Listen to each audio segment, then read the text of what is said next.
আজকে আমাদের বাড়িতে যেহেতু খিচুড়ি রান্না হবে তার জন্য আগেভাগে পাঁপড়টা ভেজে নিয়েছি। খিচুড়ি আর পাঁপড় ভাজা হবে। যাই হোক, ভিডিওর প্রথমে বলবো আমার ভিডিও যে যেখান থেকে দেখছো বা দেখছেন তাদেরকে জানাই অসংখ্য ধন্যবাদ। আর সেই সঙ্গে সবাইকে নমস্কার জানিয়ে আমি আমার ভিডিওটা শুরু করছি। যেহেতু বৃষ্টি হয়েছে, চারিদিক যেন একটু অন্ধকার লাগছে। আর খিচুড়ি যেহেতু হবে, আগে ডালটা ভেজে নেব। মুগ ডালটা ভেজে নিতে হবে। যতক্ষণ না পর্যন্ত একটু লাল লাল ভাজা হয় ততক্ষণ নাড়াচাড়া করেই যেতে হবে। একদিকে আমি ডালটা ভেজে নিচ্ছি, আর একদিকে আমি চালটা হাঁড়িতে বসিয়ে দিয়েছি জল দিয়ে। ডালটা ভাজা হলে ধুয়ে চালের মধ্যে দিয়ে দেবো। আর বৃষ্টি বৃষ্টি ওয়েদারে কিন্তু খিচুড়ি হলে বেশ ভালো লাগে। খিচুড়ি আর একটু পাঁপড় ভাজা, বেগুন ভাজা, কিন্তু আজকে বেশি কিছু হবে না, পাঁপড় ভাজা আর খিচুড়ি। কথা বলতে বলতে আমার ডালটা ভাজা হয়ে গেল। এবার আর একটু ভাজতে হবে,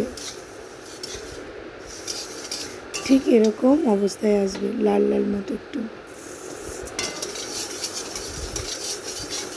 খেয়াল রাখতে হবে যেন ডালটা পুড়ে না যায়, যার জন্য আমি সারাক্ষণ নাড়াচাড়া করে গেছি। ডালটা ঢেলে নিলাম, এবার জল দিয়ে ধুয়ে নেব।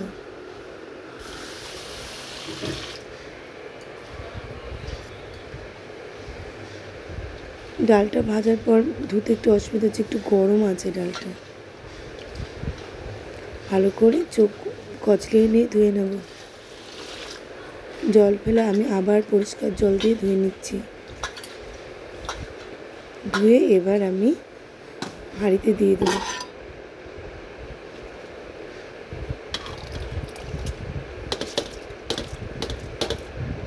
আর দিয়ে দেবো হলো আলু আর কাঁচা লঙ্কা।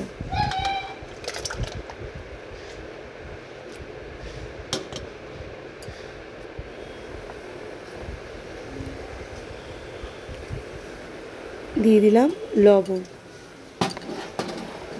একটু ডাল আর চালটা একটু সেদ্ধ হলে পরিমাণ মতো লবণ দিয়ে দিলাম। এবার একটু নাড়াচাড়া করে নিচ্ছি। এখনো অনেক বাকি আছে, ভালো করে সেদ্ধই হয়নি। আর একদিকে আমি খিচুড়ির ফোড়নটা তৈরি করি।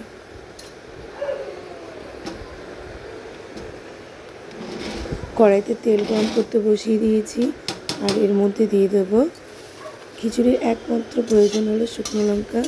শুকনো লঙ্কা দিয়ে দিলাম তেলের মধ্যে, আর 5 ফোড়ন। এই দুটো জিনিস লাগবে। আর আদা দিয়ে দিলাম তেজপাতা তেলের মধ্যে। শুকনো লঙ্কা তেজপাতা দেওয়ার পর একটু নাড়াচাড়া করে নেব বা ভেজে নেব শুকনো লঙ্কাটা।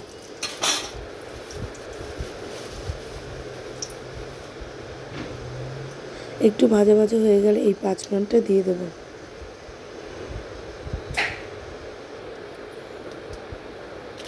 ভাজা হয়ে গেছে, এর মধ্যে 5 ফোড়ন দিয়ে দিলাম।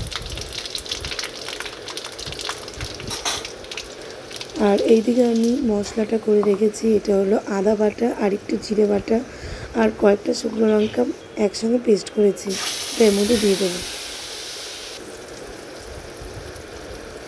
তেলে দেওয়ার পর এত তেল ছিটকাচ্ছিল, যার জন্য আমি সরে গেছিলাম। আবার পরে আরেকটু দিয়ে দিলাম।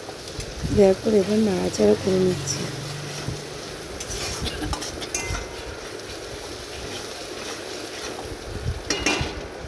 আর খিচুড়ির মধ্যে কিন্তু যখন আমি লবণটা দিলাম তখন হলুদটা দিইনি। হলুদ আমি সোমবারে বা ফোড়নে দেবো। আর অল্প পরিমাণে খিচুড়িতে দেবো।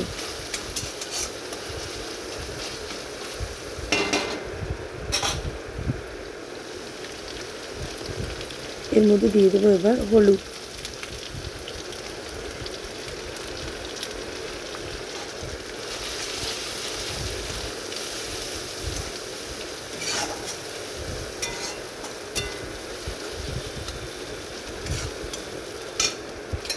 যা গন্ধ বেরোচ্ছে, এর মধ্যে এবার খিচুড়ির থেকে মানে সেখান থেকে একটু জল নিয়ে এর মধ্যে দিয়ে দিলাম। এবার মিশিয়ে নিয়ে এটাই খিচুড়ির মধ্যে ঢেলে দেবো।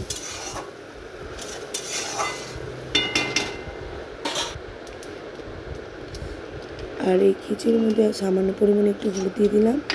আর হয়েও গেছে সেদ্ধ, আর টকবক টকবক করে ফুটছে। ভিডিওটা শুরু থেকে শেষ পর্যন্ত দেখার জন্য আবারও সবাইকে জানাচ্ছি অসংখ্য ধন্যবাদ।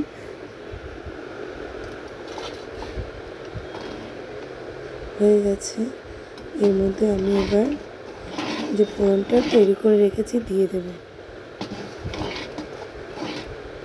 আর এই টাইম যেহেতু বর্ষাকাল, চারিদিকে শুধু বৃষ্টি আর বৃষ্টি, এর মধ্যে ফোড়নটা দিয়ে দিলাম।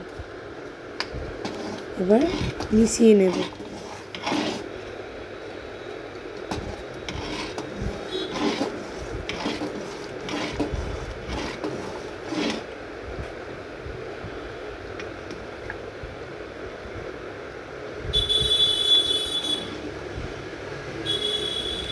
হয়ে গেছে। ভিডিওটি আজকের মতো এইটুকু। Tata, bye by. দেখা হবে নেক্সট ভিডিওতে। ততক্ষণে সবাই ভালো থাকবেন আর আমার ভিডিও দেখে যাবেন। খিচুড়ি রান্নাবান্না কমপ্লিট। এবার থালার মধ্যে নিয়ে নিয়েছি। আর পাঁপড় ভাজা, খিচুড়ি আর পাঁপড় ভাজা দিয়ে খাওয়াবে। এই ছিল আজকে আমাদের বর্ষাকালের দুপুরের মেনু। Tata, bye bye. আর খিচুড়ি রান্নাটা কেমন হলো আমাকে অবশ্যই জানাবেন আমার প্রিয় দর্শক বন্ধু। আর সোম থেকে রবি রেসিপি দেখতে হলে অবশ্যই থাকতে হবে আমার চ্যানেল নীল চ্যানেলে। Tata, bye by.